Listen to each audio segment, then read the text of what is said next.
আসসালামু আলাইকুম প্রিয় দর্শক শ্রোতা ভাই বোন বন্ধুগণ, আশা করি ভালো আছেন। ছাদে বসেই ফলের স্বাদ। আজকে আপনাদের দেখাবো কীভাবে ছাদের সামান্য জায়গাতে চাষ করা যায় সুস্বাদু পেয়ারা। এই গাছটি বড় হয়েছে টবে, নিয়মিত পানি আলো আর যত্নে।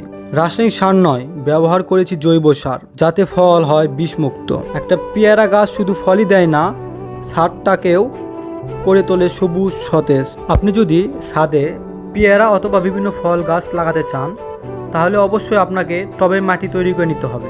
টব প্রস্তুত করার জন্য আপনাকে অবশ্যই 3টি ভাগে ভাগ করে নিতে হবে।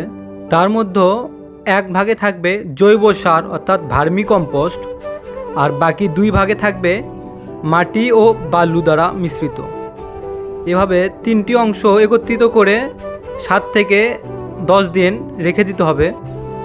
পরবর্তীতে টব ভরাট করে সেখানে গাছ রোপণ করা যাবে এবং নিয়মিত পানি ও পরিচর্যার মাধ্যমে আপনি সঠিক ফলন পাবেন। আশা করি ভিডিওটি ভালো লেগেছে। এরকম ভিডিও আরও পেতে পেজটি ফলো করে পাশে থাকুন। ধন্যবাদ।